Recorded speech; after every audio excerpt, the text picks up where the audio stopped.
السلام عليكم ورحمة الله وبركاته داوداش قيمة قايلة من البندقة داوانيسان هلكن waa barnaamijkeeni dunida Soomaalida oo nagu barteen mar walba inaan idinku soo gudbino barnaamijka markaan isleenahay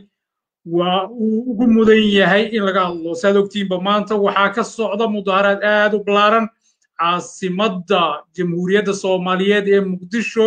mudaaharaadkaas oo runtii sida la sheegayo dhaawac iyo dhimasho ay ka soo gaadhay mudaaharaadayaashii kadib markii xabad lagu furay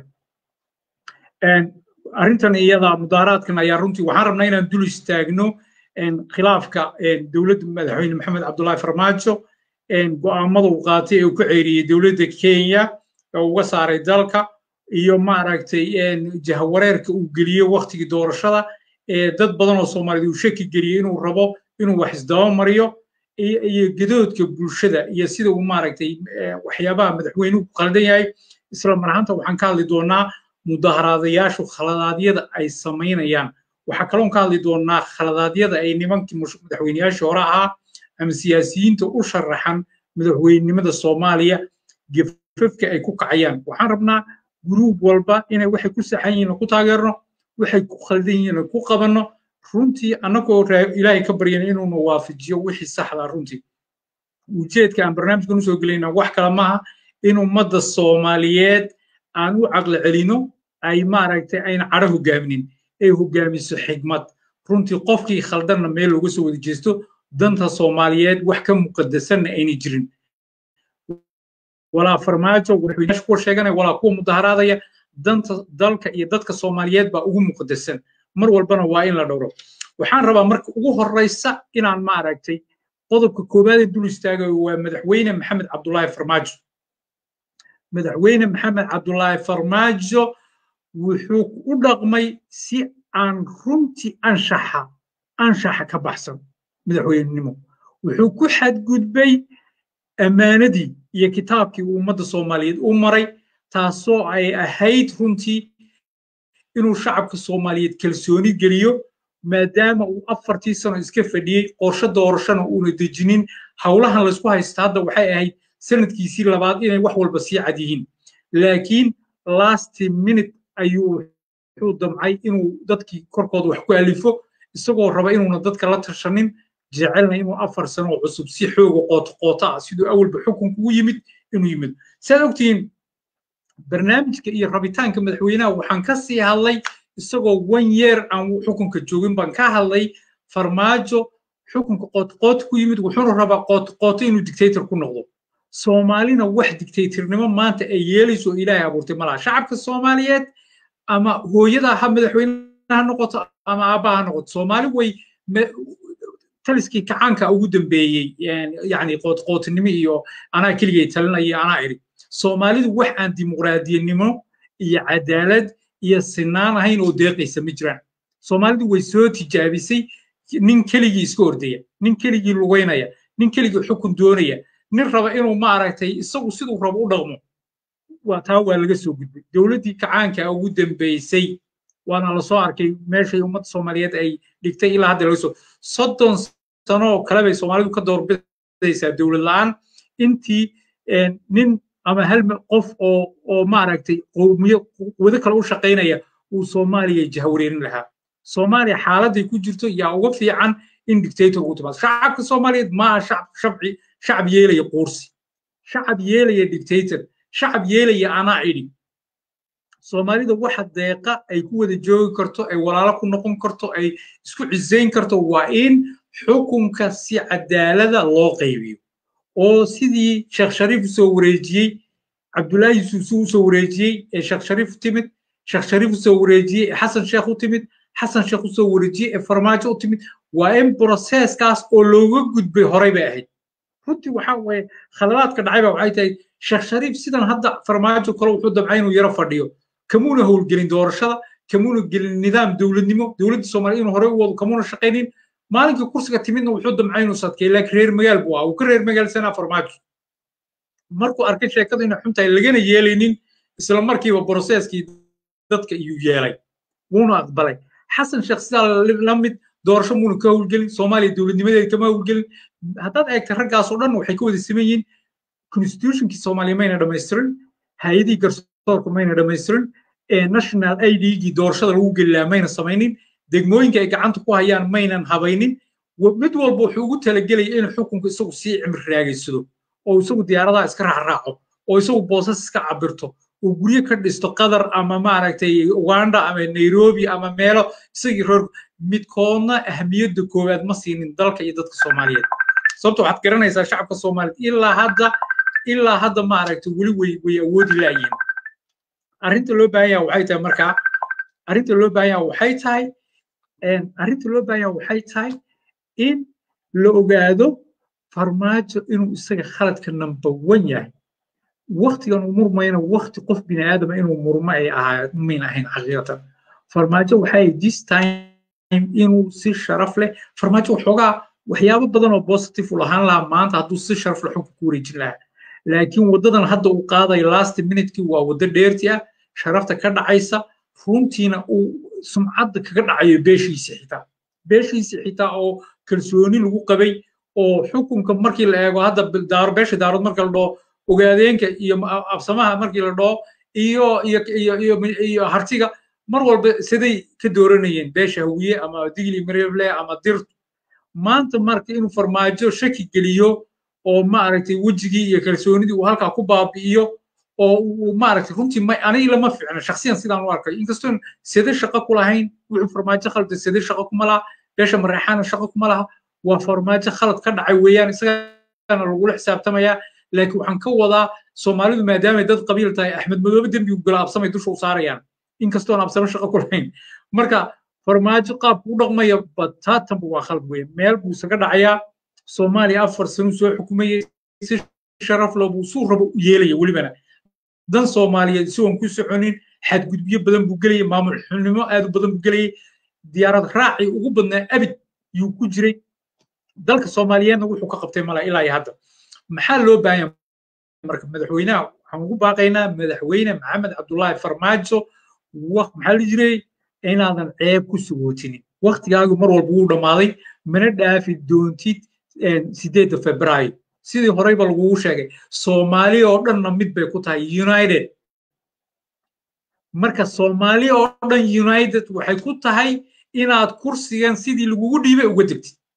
doorasho xalaala oo soomaali ku qanacsan tahay dimuqraadiyadda qofkan ku qanacsanayn ee kursiga in la wada leeyahay aan ictiraafsanayn cid ka yeelaysa ma jiraan dir daarood shanta soomaaliyeed buu isku raacsan yihiin arrinta iyada farmaajo madaxweyne qoota ku timid qootadaadiina waxaa weeye dadku already 1 year markaad joogto waa la ogaaday marka madaxweyne ha isceebaynin waqtiga ha iska dhumin intaad dhulka isdhigto oo shacabka la hadasho waxadadaa shacabku ha isdejiyaan doorashada si nadiif aan u qabanaynaa oo soomaalidu jeceshahay guddi isku dhaf ah oo fair ah oo mucaaradka iyo dowladdu ay wadajir u dhiseen oo doorashada oo iyo goobjoogayaal caalami ah la sameeyo doorashadana waa in maamul goboleed walbana loo daayo inuu isagu soo habeeyo qaabka doorashadiisa laakiin lala socdo in nidaamkii laisku waafaqay ay raacaan arrinta iyadaa way waddada keliya ee sharaftaadii iyo karaamadaadii aad maaragtay farmaajo ku soo celin karto waa qodobka doorashada halkaa iga dhig waxaa kuu soo haray maxamed cabdullaahi farmaajo go'aanka aad qaadatay ee ah in dowladda kenya aad xidhiidhka u jarto madaxweyne kenya waxaa weeye in loo jaro xidhiidhka ma xuma laakiin adoo xidhiidhkii jara ciidankeedii baa magaalada kismaayo jooga jubbooyinka oo dhanna jooga tabarna ma lihid awoodna ma lihid raganimona ma lihid intaba waxay u eg tahay in dagaalkii soomaaliya ee ruushka ku tiri 24/7 iga baxa ee galaa intay tiri etoobiya 2 daqiiqo kadibna markii 500 oo kun oo soomaaliya dhimatay la yiri ka soo baxay ka fiirsasho la'aan mathemaatig la'aan aqoon la'aan markaad madaxweyne tahay waxaa fiican inaad la taliyaal leedahay tallaabo walba intaad qaadin inaad 100 dhinac ka fiirisid waxaan ma kari kartaa ma awoodaa qof walbo kenyaatiga 7 bari inaad xuduudka tallaabisid awoodaa ciidankaa tabartaa ma leedahay haa hadday tahay ku dhaqaaq maya hadday tahay inaad samaynin oo isceebaynin wey soomaalida madaxweynimadeeda meel uga dhacaysaa qarannimada soomaaliyeedba meel uga dhacaysaa xidhiidh gooyintaad meel uga dhacaysaa madaxweyne midda labaad waxaan kuu sheegayaa arrinta ah maxaadka yani bulshada soomaaliyeed umaada sharaxin ilaa hadda sababta aad kenya ugu jarta xiriirka haddii ay tahay muuse biixi baad runtii muuse biixi ma dareemi kartaa sidaad u caawisay muuse biixi ma dareemi kartaa somaliland runtii dowladnimada waxa ka hortaagan ma aha reer koonfur mana aha farmaajo soomaaliya oo dhan waxaa la rabaa sida keegii in loo cuno macal waqooyi macal koonfurtooda iyagoo isku jira in hal mar la liqaa la rabaa cid ka yeelays haddii la rabo in la kala gooyo waa hore la kala gooyin lahaa jaal madaxweyne adigu kama hortaagnid somaliland xukunna kama hortaagnid ictiraafna kama hortaagnid dowladnimada kama hortaagnid waxa ka hortaagan waa etoobiya iyo kenya iyo reer yurub iyo reer galbeedkaan ogolayn waddamo saddexa in jabuuti waddan noqoto oo somaliland waddan noqoto oo koonfurta soomaaliyana waddan noqoto iyo kaaba yeelayn sababtoo 3 waddan oo soomaaliya oo geeska afrika ku taala igad majority way ku noqonayaan 3 waddan oo isu heelin kartay noqonayaan power bay soomaaliya noqonaysaa laakiin taa somaliland aad ma hortaagnaa taa waa inaa waato midda labaad waa lagu ogyahay markuu uhuru saa sameeyey mathematic ahaan waxaa la ogyahay casabiyadda soomaalida jahliga soomaalida la ogyahay in soomaalidu aqoon-yahan ahayn oo xisaabtamin hadduu muuse bixi white house-ka loo dhigo gogol guduudan why do you care way adigu mashquuli haddii la ictiraafay xitaa kaba dhig muuse bixi koonfurta soomaaliya nimcada taala barwaaqada taala shidaal ka badan mu haystaa way adigu la barooranaysaa qarannimaduuna muuse bixi jeclayna jecesha adi maxay tahay way aad stresska isku ridaysaa uhuru kenyatta uu tegey 100 jeer buu etoobiya u tegey muuse bixi wuxuu siyaadayna ma lahayn suudaan buu u tegey waa isagii guinea bissau uu tegey meel walbuu tegey adduunka yurub buu u tegey waxbuu ma siyaadin ictiraafkuna ma halkaa ma jiro ictiraafka waxaa weeye soomaaliyu ku dhex jiraa koonfurta soomaaliyu ku jiraa soomaali baa waqooyiga ictiraaf siin karta yes reer waqooyigu waxay u dhaqmeen si ka fiican koonfurta dad nabada weeye degaankoodu reklaamo fiican bay u sameeyeen xayisiin fiican bay u sameeyeen waxaynu isku dayaan inay xiriir la sameeyaan caalamkao dhan oo ay dhahaan degaankeenu waa safe noo imaada halka noogu imaada wayna ku saxan yihiin taas inay xiriir ganacsi sameeyaan inay xiriir bulsho sameeyaan inay kenya la xiriiraan etoobiya la xiriiraan waa wax caadiya waa aad uga xumaan muqdisho aad xasilin laadahay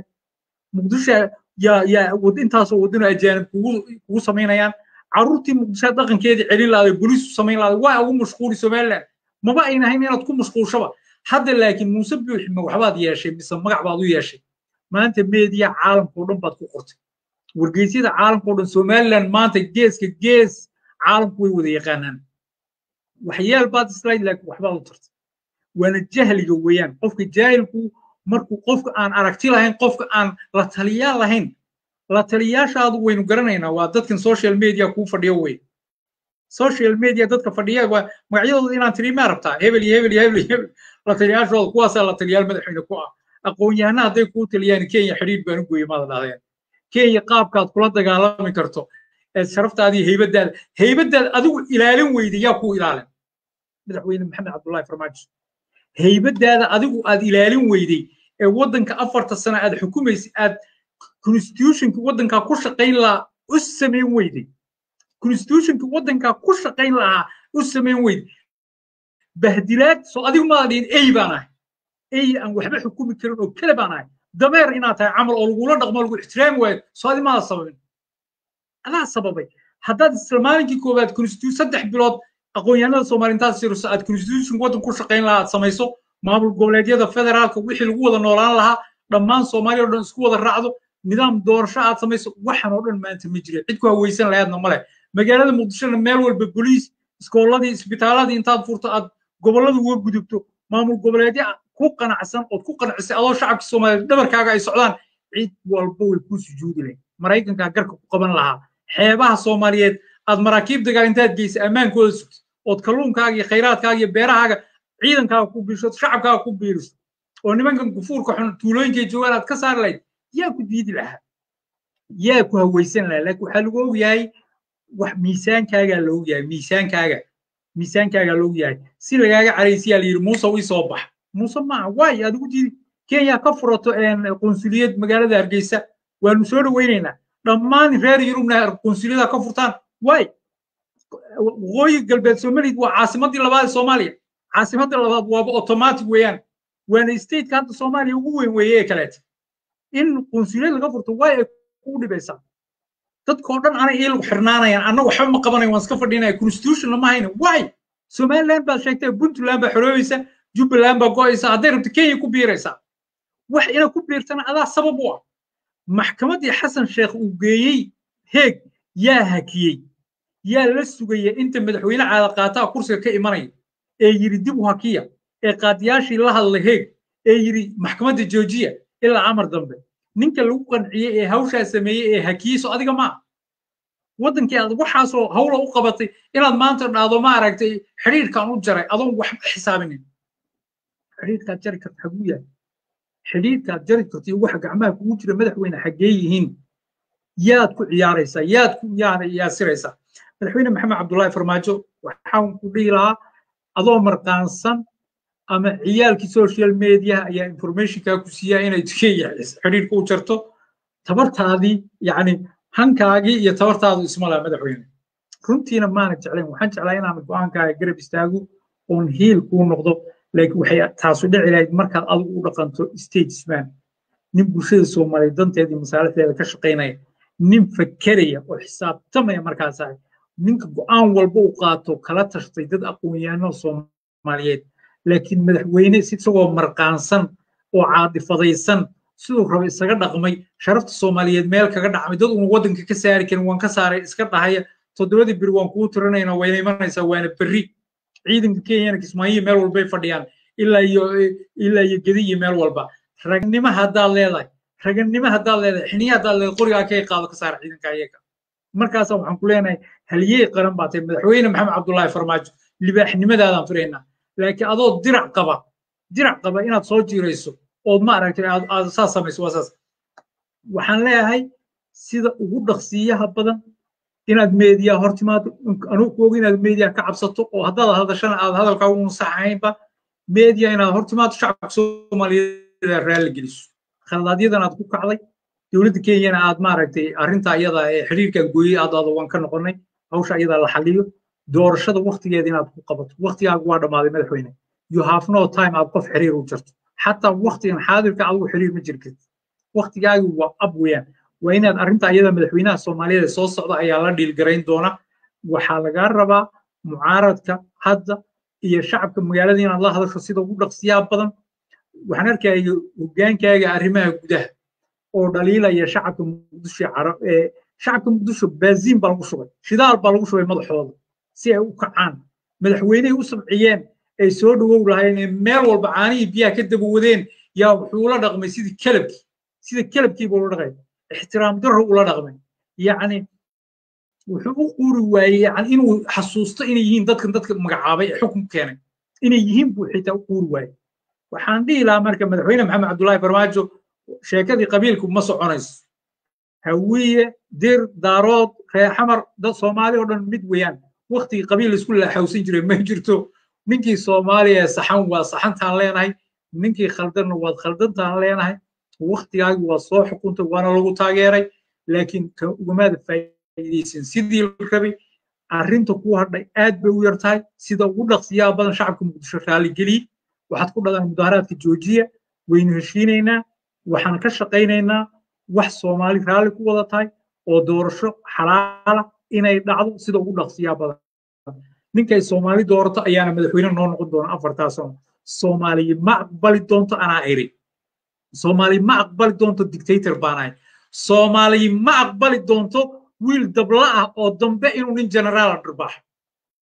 inuu wiil jaahila oo dambe anoo hebel baanay isagoo la inuu dhirbaxo nin aqoon-yahana oo Soomaaliyeed marna ma aqbali doonto Soomaali waxay aqbalaysaa sharci iyo kala sarreyn wada noolaansho iyo cadaalad iyo garsoor feera Soomaali taa kaliya un baadeeqda ummadda Soomaaliyeed waxaan u dooranay inaan 30 sano bilaa dawlad ahaano waxa weeye wixii na soo maray iyo adoonsiga soo maray iyo dulmiga soo maray iyo qabyaaladina soo martay inay dib u soo noqon cid laga yeeray malay haddii qabiil aan sidan hadda kala nahay baan aanayno qolo walba deegaankeeda iska joogaysa dawlad la'aan laakiin haddii dawlad Soomaaliya ay noqoto waa inay noqoto dawlad feera cadaalada dimuqraadiya oo sharci iyo kala dambeynta u socdo qof walba Soomaaliya xuquuqdiisa u helay qabiilku rabaado ama ha badnaado ama ha yaraado ama raas Kambooni hadigana ama raas Casiir hadigana waa maxamed cabdullaahi farmaajo waxaan ku leeyahay kan noqo go'aamadaada khaladka waxaad iska dhaadhicisaa inaad wax afduubi kartana isu sheeg waa habeenkii xalay tagay inaad Muqdisho one day ku darsato say madaxdu ku tiri one day kuma darsanaysa hawiya iyo xataa haday ku soo wataan waxaan ka yeelin qabaa'ilada kale ee Soomaaliyeed baan ka yeelin marka doorasho feera oo cadaalad ah loo baahan maamul goboleed walba deegaankiisa inuu maamulo oo uu doorashada isagu qabto waa inaad uga dambaysaa goobaha lagu qabanayo iyo kormeerkooda iyo ka warqabkooda adoo dawladda xaq baad u leedahay adoo kaashanaya hay'adaha caalamiga ee doorashooyinka observatorka kuwaasi loo hubiyo in doorasho walba ay fair tahay qodobka isaga intaasan ka baxaya waxaan rabaa inaan la hadlo madaxda Soomaaliyeed Sheekh Shariif kuma arkaynin Xasan Sheekh Maxamuud iyo tiimka kale ee hareerihiisa runtii waxa weeye mar walba inaad isbaabushaan oo farmaajo hor istaagtaan inuu wax inqilaabo waad ku ammaanantihiin Soomaaliya oo dhan baan idinku taageeraysa laakiin dhaqankiina marmarka qaarkood hanjabaadaha ka soo yeeraya 91kii baa loo noqonayaa dagaalkii qabiilka loo noqonayaa iyo saas baa la yeelayaa iyo qaab yar oo raqiis waxaa idin leenahay waxa way sumcadiina meelaha uga dhicina 91kii waxay ahayd maalin madow oo taariikhda Soomaaliyeed ku taala kuwii 91kii sameeyeen sharafna ma yeelin magacna ma yeelin geesinimana ma geesinimada iyo sharaftuna saama waxa weeye madaxweyne maxamed cabdullaahi farmaajo waqtigiisu markuu dhamaado si wada jira Soomaaliya inay loo wada xisaabtaan rabaa qaabka carada joojiya oo waxaad samaysaan si sharci ah sida xasan sheekh sheegay khudbadiisii maanta ugu dambeysay oo kaleete waa in si degan oon cara lahayn ninka caroonayo waa farmaajo wey ninka waxadayo waa farmaajo wey sababad carootaan ma laha waxa loo baahan Soomaaliya oo dhan maamul goboleedyada waa la isku wada raacsan yahay dadku waa mid united weeyaan in doorasho cadaalad ay dhacdo oo sidii kuwii hore u soo dhacay tan u dhacdo wey arrinta iyada waa laga midaysan yahay qofka khaladka ku socda ayaa ooyi doona kaasaa murugoon doona kaasaa caroon doona kaasaa dhaaran doona marka ma garanayo sababtu xasan sheekh iyo rag la midka ama ku hareeraysan ay qaab qabiil ugu dhigaan ama daarood ugu dhigaan ama hawiye ugu dhigaan war daarood iyo hawiye meesha ma yaalaan daarood iyo hawiye dadkan waa dad walaala gumaysi iyo maaragtay jamba loo tuuray buu ahaa wadankooda khayraadka sidii loo adoonsan lahaa buu qorshe degan buu ahaa xisaabta lagu socday waxay ahayd xisaab lidiin dejiye wadankan qaniga ee isku wada diinta ee isku wada dhaqanka geeska Afrika iyo bariga Afrika oo dhan bay qabsanayaan haddii uu caadi ahaan la dimuqraadi ahaan la hoggaan fiican hadduu helaa arrintaas aynu dhicin ba qabiilkiin iyo hawiyaan waxaan oo dhan waa qub mooso loo tuuray Soomaaliyuna dad jahli wey jahligu waaga soo dhacay in laga dhigo sharafna maaha in loo noqdana maaha waxa loo baahan yahay Soomaali iyadoo united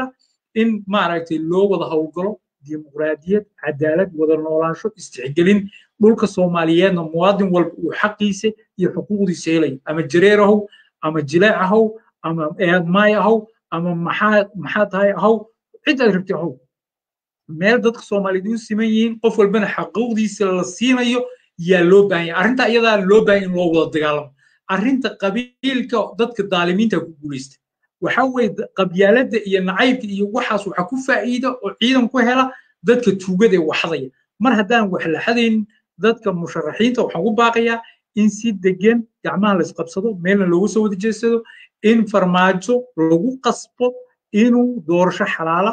oo feera oo jid sax loo maray oo Soomaaliya oo dhan ku wada qanacsanta uu qabto oo raggii ka horeysay ugu wareejiyeen uu wareejiyo taasaynu mid ka ahaanaynaa taasaynu isku wada raacaynaa in Soomaaliya oo dhan iyadoo la yahay Soomaali maanta qabiil u baahan inta iyadoo waa ragaya erayada gefka iyo qorigayga cadaaban wataa iyo hebel iyo 91 iyo hebel iyo reer hebel baanay waxaas waa sheekada juhalada weeyaan waa dadka ma aragtay Soomaaliina si kala qaybiyaan rabaan way Soomaali qabiil dambiye 91 iyo masii galayso wallahi uu bilaa Abiy Ahmed baa ku soo duldegay ama Uhuru haddaad mar labaad dagaal qabiil aadaan beenidii ma sheegay badiina waa la gudeynaysa iyo shidaalkaaga ugu badnaa muqdishona waxa kugu imanaya qaar daarood uu janno ku noqonayo marka fursadan in la dayaco maaha Soomaaliya meel fiican bay dawladeed soo gaadhay waxa laga yaabaa qubkan laftiisa qalaasa maanta muqdisho ka taagan in loo dhigay baa laga yaabaa dad baa waxay arkaan dawladnimadii Soomaaliya in ay ku soo istaagayso ciidan tababaran in la keenay in magaalada muqdisho soo nuurayso in maamul goboleedka cagood ku soo istaagay dadka qaarkood waxay rabaan inay dab gasho mar labaad si loo dhaw dadkan isma xukunta kana hal kala qayb arrinta iyada in la yeelama ma inta waa madaxdan leh farmaajaha lagu qasbo si degan oo cara lahayn in doorasho xalaala oo feera oo walibana mucaaradka iyo dawladdu ay si isku dhaf u maamulayaan oo feera in la qabto taa iyada waa taas waxaan soo noqonayaa mudaaraadyada Soomaaliyeed dadka mudaarada Soomaaliyeed markay mudaaraadayaan runtii waa dad Soomaaliyeed horta waxaan ku jeclaa waa dad dhiig leh waa dad garanaya markii dulum dhaco oo aan qaadanin dulumka Soomaalidu waa dad aan dulumka qaadanin inay dhintaan bay ka xigaan in la adoonsado arrinta iyada waa arrin Soomaalidu ku amaanan tahay laakiin dhalinyarta Soomaaliyeed ee Muqdisho ka mudaaraadaysa iyo kuwa kale meel walba ka mudaaraadi doona waxaan idin xasuusinayaa inaad ogaataan dalku inuu dalkiini yahay magaaladu inay magaaladiini tahay tuuga xukunka inuu maroorsado raba inuuna isagu lahayn dalka ninka jaajuuska wadamo kale u shaqeynaya ee Soomaaliya raba inuu gumaysi geliyo ama dictatorship ku celiyo inuuna wadanka isaga lahayn wadanka idinka leh markaad mudaharaadaysaan si anshax leh iyo boorar la yaqaan qaat si nabad u socdo is organize gareeya is xukuma jidadka u mara si qurux badan idinkoon taayir gubin idinkoon waxba sameyn ciidamadii idin qaada gacan waxa iyakana waa in talaabo sharci loo keeno ninkii qori idinku fura ninkii si xun idin dhaqma laakiin idinku waa inaad u dhaqantaan markaad qaylisaan ay taayir gubtaan waxa sameyn waxaad dhiigiina u banaynaysaa askartu inay sayrta idinka yeesho waxaan idinku baaqayaa walaalayaal inaad mudaharaadkiina si ilbaxnimo xadaarada u mudaharaadaan in waxa dulumka aad diidantiin aad si feera aad u mudaharaadaan markaad socotaan inaad si organize u socotaan boorarkiin inay yihiin si mucaada inaad mikrofoonada iyo codkiin usoo gudbisaan si feera oo taasaa ka sharaf badan taasaa caalamku maqlaya laakiin ciyaal yacayaacayo markii la arko dabka tuurtuuraya hebela uu iska qusquslaya markii la arko waxaa loo arkayaa mooryaan baa loo arkaya looma arkay mudaharaad farmaajo hadduu idin laayana markaa isagaa qiil helaya iyo ciidankiisa marka waxaan idin ku baaqayaa dadka muqdisho hogaaminaya mudaharaadyada inay mudaharaadyadooda noqdaan kuwo organizer oo si fiican u dhaca oo si fiican loo qabto oo boorarkooda cad yihiin oo media looga hadlo si la yaqaano wax la diidan yahay iyo fariintuna ay caddahay waxaan ugu baaqayaa Soomaalidu inay muqdisho kaliya mudaharaadin farmaajo falaalkiisa waxashnimada maamul xumada ee last minute uu rabo inuu dalkii Soomaaliyeed geliyo ku celiyo waxay ka soo baxeen in meel walba looga mudaharaado weeyaan oo si nabad ah lahayn la dhoo madaxweyne waxaad samaynaysaa waa khalad qof walba oo Soomaaliya social media isticmaala ha soo istaago social media ha ka hadlo hadhow madaxweyne waxaad samaysay adii dowladdaadu waa khalad waxaan ugu baaqayaa ciidanka xoogga dalka Soomaaliyeed meel walba lagu soo tababaray ee dowladda Soomaaliyeed ay gacanta ugu jira inaad ogaataan waxaad ciidantiin waa shacabka Soomaaliyeed farmaajo idin ma laha hadduu dad rayida inaad xabad ku furtaan waa wax aan la aqbali karin waana wax la idinka daba iman doono waxaan ugu baaqayaa mudaharadayaashu inay kaamiro isticmaalaan askarta xabadaha ridaysa waa in la duubaa saacaday noqoto iyo maalinkay noqoto si loogula xisaabtamo askarta waxaan ugu baaqayaa inayn shacab nabadeed aynan xabad ku furin laakiin qofkii qori soo qaatay ee xabad ku soo rida xaq way u leeyihiin iska difaacaan intaas iyaga baan dhihi lahaa waxaan rajaynayaa insha Allah ummadda Soomaaliyeed inaad u diyaar garowdaan dictatorship halku dhagga Soomaaliyeed wuxuu yahay dictatorship Soomaaliya ugu dhamaatay qofkii qabiilkayga xukumaya Soomaaliya ugu dhamaatay Soomaaliya ama dimuqraadiyad feera oo la wada noolaanayo oo sharaf ah oo qof walba dooranayo madaxdiisa waqtigiisa markuu dhamaado inuu tagay noqonaysaa laakiin qooto iyo ana kursiga ku fiican iyo aniga maaragtay aan Sheraton iska fadhiisto aniga iska wareegay lacagta ana iska cunay waxa Soomaaliya ma qaadanayso way ka soo gudubtay barnaamijka isaga Soomaaliya waxay u baahan tahay leader barnaamijkiisa wata la jeclaado dadka aan qasbin afartiisa sano farmaajo waxay afartiisa sano labada sidii awal bilowgu dabaaldegay in labadii sano ugu horeysay uu ku muujiyo jacaylkii loo muujiyo inuu astaahilo wax qabadkiisa constitutionka inuu hagaajiyo magaalada muqdisho nabad ka dhigo tacliinteedii soo celiyo caafimaadkeedii soo celiyo uu barnaamijkiisa maalin walba week walba isagoo wax dhisaya wax horumarinaya wanaag qabanaya in la arkay laakiin gala facekiisa twitterkiisa gala hal wax oo Soomaali u qabtay oo meesha uu qoran malaha ilaa haddana waxaan caddayn waxyaabo positive jira oo intuu joogay qabsoomay sida ciidamadii wadamada kale haysteen oo uu ka qaaday laakiin ma isaga lahaa mise khayra lahaa taa iyada laftigeedu waxaan u baahan tahay khayri information weydiiyo khayra prime minister muddadu ahaabay arrintaa dhacday ma khayra fikirka iska lahaa mise farmaajo iska lahaa weeyaan in ciidamadii laga qabo wadamada ajaanibta AU-da haysatay laakiin waxaan arkaynaa in AU ciidamo cusub ay tababarayaan hadda la samaynayo Soomaaliya uma baahna ciidamo qofkii tababar waa gooni laakiin ciidan oo dhan waa inay gacanta Soomaaliyeed ku jiraan wasaaradda gaashaandhigga gacantooda ku jiraan amarka Soomaaliyeed ay ku baxaan weeyaan ciidamo caloosha shaqaystayaal oo wadamo samaystaan oo jawaasiis oo hadhowdii waddanka Soomaaliyeed lagu qabsado lama baahna sirdoon wadamo kale intay samaystaan Soomaaliya ay Soomaaliya ku adoonsadaan oo ku caburiyaan lama baahna Soomaaliya waxay u baahan tahay dimuqraadiyad feera oo dadku doortaan madaxdooda hogaamiyooda kii u qalmo joogaya kii u qalmo waayna dabada ka laadayaan wayna cayrinayaan farmaajo already dadka Soomaaliyeed waxa weeye you are failed cirkan waxay kaagama soo degay 4 sano dambe oo cusubna saad ku hesho way adag tahay jaala madaxweyne waxaan ku dhihi lahaa geesinimo muuji raganimo muuji waxaad samaysaa shacabka Soomaaliyeed magaalada Muqdisho hor istaag media soo istaag waxaad bulshada Soomaaliyeed waan ka raalgelinayaa khaldaadyadii dhacay dadkii dhintay waa Allah u naxariisto soo dadka dhaawacana Allah daaweeye waxa weeye mudaharaadyadana inaan sidaa ku joojino mucaaradkan waan wada hadlaynaa guddi isku dhaf oo doorasho sameynaa Soomaaliya iyaga dooranay madaxweyne intaasaan uga fadhinaa madaxweynaha dadka mudaharaadaya meel walba ka mudaharaadaysan si akhlaaq leh oo lex jecel leh oo wadankiina aad ilaalinaysan yeena dhicin 91kii wixii dhacay 91kii warshadii wadanka oo dhan bad cagta mariseen wax walba wadanku lahaa bad cagta mariseen cawaandinimay ahayd waxaas dhacay runtii dembiga ugu badan ee Soomaaliya ka dhacay waa inaynu sii soo noqonay waxaa loo baahan yahay mudaaradayaashu inay ammaanka sugaan meel walba ciidankooda in stationo la galay baan maqlay maanta ciidanka booliiska waa inaad ammaankooda sugtaan kuwa military waa inaadaan wax yeelin waa inaad u dhaqantaan dad xadaarad leh idinkoo diidaya dictatorship iyo qof si qalloon wax u wada haddana jacaylka dhulkiina iyo stationadiina iyo booliiskiina iyo wiilasha ciidankiina waa dadkiini weeyaan inaad ula dhaqantaan si wanaagsan inaad ciidanka u muujisaan inuuna farmaajo lahayn ee ciidanku shacabka leeyahay waxay ciidan u yihiin oo direyska u xidhay inay dalkooda difaacaan shacabkooda ilaaliyaan ma aha nin dictator oo kursi doona oo aniga kaliya waxaan jeclahay dhaha oo aniga nafsi nin la ma aha kaas ma Soomaali shaqo kuma lagaas ciidanku waa inay ogaadaan nimanka saraakiisha ee ciidamada ku soo amraya inay shacabka xabad ku furaan waxaad ogaataan waa la xisaabtami doona waqtiga horena maaha kaamaradan ku wada jirtaa nin walba xabadireeda kaamaradaas ku jira maalinkay noqotana waa looga daba tegi doonaa insha Allah ilaa jira